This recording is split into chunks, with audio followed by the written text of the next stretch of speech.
ಲಾಲ್ಬಾಗ್ ಅಂದ್ರೆ ಸಾಕು ತಟ್ಟಂತ ನಮ್ಮೆಲ್ಲರಿಗೂ ನೆನಪಾಗೋದೆ ಫ್ಲವರ್ ಶೋ. ಇವತ್ತು ಗಣರಾಜ್ಯೋತ್ಸವದ ಅಂಗವಾಗಿ ಫ್ಲವರ್ ಶೋ ಲಾಲ್ಬಾಗ್ ನಲ್ಲಿ ನಡೀತಾ ಇರುವಂತಹದ್ದು. ಸುಮಾರು ವರ್ಷಗಳಿಂದ ಸಹ ಲಾಲ್ಬಾಗ್ ನಲ್ಲಿ ಫ್ಲವರ್ ಶೋ ನ ನೋಡ್ಕೊಂಡು ಬರ್ತಾ ಇದೀವಿ. ಈ ಬಾರಿಯೂ ಸಹ ಅಷ್ಟೇ ವಿಭಿನ್ನವಾದಂತಹ ಫ್ಲವರ್ ಶೋ ಅನ್ನ ಅಳವಡಿಕೆ ಮಾಡಿರುವಂತದ್ದು ದೃಶ್ಯಾವಳಿಗಳಲ್ಲಿ ತಾವು ಗಮನಿಸ್ತಾ ಹೋಗಬಹುದು.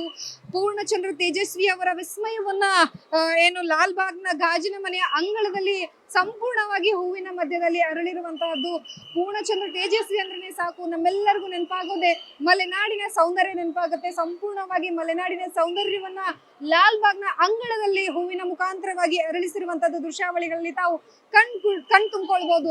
45 ಅಡಿ ಮತ್ತೆ 45 ಉದ್ದ, 45 ಅಡಿ ಅಗಲದಲ್ಲಿ ಮೂಡಿ ಬಂದಿರುವಂತಹ ಬೆಟ್ಟದ ಮಧ್ಯಭಾಗದಲ್ಲಿ ನೀರಿನ ಜರಿಯ ಮಧ್ಯದಲ್ಲಿ ಪೂರ್ಣಚಂದ್ರ ತೇಜಸ್ವಿ ಅವರು ಜೊತೆಗೆ ಕುಪ್ಪಳ್ಳಿ ಅವರ ಮನೆ ಹಾಗೂ ಕರವಾಲು ಪುಸ್ತಕದ ಸಂಪೂರ್ಣ ಪಾತ್ರಧಾರಿಗಳು ಜೊತೆಗೆ ಬರುವಂತಹ ಪ್ರಾಣಿ ಪಕ್ಷಿಗಳು ಕ್ರಿಮಿಕೀಟಗಳು ಎಲ್ಲವನ್ನ ಸಹ ಲಾಲ್ಬಾಗ್ನ ಅಂಗಳದಲ್ಲಿ ಅರಳಿರುವಂತಹದ್ದು ದೃಶ್ಯಾವಳಿಗಳಲ್ಲಿ ತಾವು ಗಮನಿಸ್ತಾ ಹೋಗ್ಬಹುದು.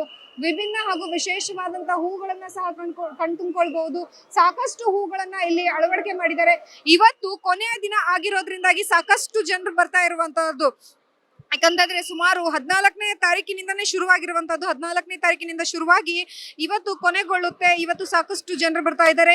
ಫಲಪುಷ್ಪ ಪ್ರದರ್ಶನ ನಡೆಯುವುದಕ್ಕೆ ಕಾರಣ ಅಂತಂದ್ರೇನೆ ಏನು ಗಣರಾಜ್ಯೋತ್ಸವ ಹಾಗೂ ಸ್ವತಂತ್ರ ದಿನಾಚರಣೆಗಾಗಿ ಮಾಡ್ತಾರೆ. ಸೊ ಈ ಹಿನ್ನೆಲೆಯಲ್ಲಿ ಇವತ್ತು ಏನು ಯಾರೆಲ್ಲ ಜನರು ಬಂದಿದ್ದಾರೆ ಅವರೆಲ್ಲವೂ ಸಹ ಇವತ್ತು ಕೊನೆಯ ದಿನವಾಗಿರುತ್ತೆ. ಕೊನೆಯ ದಿನ ಏನು ಫಲಪುಷ್ಪ ಪ್ರದರ್ಶನವನ್ನ ವೀಕ್ಷಣೆಗೆ ಸಾಕಷ್ಟು ಜನರು ಮುಗಿಬಿದ್ದಿರುವಂತದ್ದು ದೃಶ್ಯಾವಳಿಗಳಲ್ಲಿ ಗಮನಿಸ್ತಾ ಹೋಗ್ತಾ ಇರಬಹುದು. ಯಾವ ರೀತಿಯಾಗಿ ಜನರಿದ್ದಾರೆ ಅನ್ನುವಂತಹದ್ದು ಸೊ ನೋಡ್ಬೋದು ದೃಶ್ಯಾವಳಿಗಳಲ್ಲಿ ನೋಡ್ತಾ ಇರುವಂತದ್ದನ್ನ. ಹಾಗೆ ಇನ್ನು ಜನರಿಗೆ ಇಲ್ಲಿ ಬರುವಂತಹ ಜನರಿಗೆ ಸಹ ಏನು ಪಾರ್ಕಿಂಗ್ ವ್ಯವಸ್ಥೆ ಆಗಿರ್ಬೋದು, ಸಾಕಷ್ಟು ವ್ಯವಸ್ಥೆಯನ್ನ ಮಾಡಿದ್ದಾರೆ, ಪೊಲೀಸ್ ವ್ಯವಸ್ಥೆಯನ್ನ ಮಾಡಿದ್ದಾರೆ. ಯಾಕಂತಂದ್ರೆ ಗಲಾಟೆಗಳಾಗುವಂತ ಸಾಧ್ಯತೆ ಇರುತ್ತೆ. ಹೆಚ್ಚಿನ ಜನರು ಬರ್ತಾ ಇದ್ದಾರೆ. ಬೇರೆ ಬೇರೆ ಏನು ನಮ್ಮ ಕರ್ನಾಟಕದ ಜನ ಅನ್ನೋದಕ್ಕಿಂತ ಹೇಳಿ ಇಲ್ಲಿ ಬೇರೆ ರಾಜ್ಯದವರು ಸಹ ಕಾಣ್ಬಹುದು. ಬೇರೆ ಬೇರೆ ಕಂಟ್ರಿಯವರು ಸಹ ಫಲಪುಷ್ಪ ಪ್ರದರ್ಶನ ವೀಕ್ಷಣೆಗೆ ಬರ್ತಾ ಇರುವಂತದ್ದು. ಪೂರ್ಣಚಂದ್ರ ತೇಜಸ್ವಿ ಅವರು ಹುಟ್ಟಿನಿಂದ ಹಿಡಿದು ಇಲ್ಲಿಯ ತನಕ ಅಂದ್ರೆ ಅವರ ಸಾವಿನ ತನಕನೂ ಸಹ ಏನೆಲ್ಲವನ್ನ ಬರೆದಿದ್ದಾರೆ, ಏನೆಲ್ಲವನ್ನ ಕಣ್ತುಂಬಿಕೊಂಡಿದ್ದಾರೆ, ಈ ಎಲ್ಲವನ್ನ ಸಹ ದೃಶ್ಯಾವಳಿಗಳು ನೋಡ್ತಾ ಇರ್ಬೋದು. ಇಲ್ಲಿ ಸಾಕಷ್ಟು ಜನರು ಬಂದಿದ್ದಾರೆ. ನಾನು ಅವ್ರನ್ನ ಮಾತಾಡ್ಸ್ತಾ ಹೋಗ್ತೀನಿ, ಅವ್ರನ್ನ ಕೇಳ್ತಾ ಹೋಗ್ತೀನಿ ಯಾವ ರೀತಿಯಾಗಿ ಫಲಪುಷ್ಪ ಪ್ರದರ್ಶನವನ್ನ ವೀಕ್ಷಣೆ ಮಾಡಿದ್ರೆ ಅಂತ ಹೇಳಿ. ಮೇಡಮ್, ಹೇಗೆ ಅನಿಸ್ತಿದೆ ಫ್ಲವರ್ ಶೋ? ತುಂಬಾ ಚೆನ್ನಾಗಿದೆ, ತುಂಬಾ ಚೆನ್ನಾಗಿ ನೀಟಾಗಿ ಅರೇಂಜ್ ಮಾಡಿದ್ದಾರೆ, ಎಲ್ಲ ಚೆನ್ನಾಗಿದೆ. ತುಂಬಾ ಖುಷಿ ಆಯ್ತು ನೋಡಿದ್ವಿ. ಇಲ್ಲ, ತುಂಬಾ ಸಲ ಬರ್ತಾ ಇದೀವಿ. ನಾವು ತುಂಬಾ ಸಲ ಬಂದಿದೀವಿ ಮೇಡಮ್. ತುಂಬಾ ಚೆನ್ನಾಗಿದೆ. It's good. Yeah, it's good. It looks so nice. Yeah, we are happy to see this. No.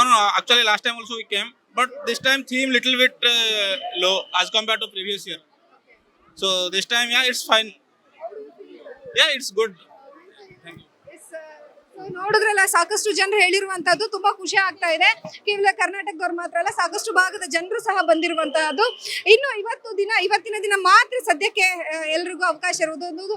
ನಾಳೆಯಿಂದ ಫ್ಲವರ್ ಶೋ ಇರೋದಿಲ್ಲ. ಮತ್ತೆ ಏನು ಆಗಸ್ಟ್ ವರೆಗೂ ಫ್ಲವರ್ ಶೋ ನೋಡೋದಕ್ಕೆ ಕಾಯ್ಬೇಕಾಗಿರುವಂತದ್ದು.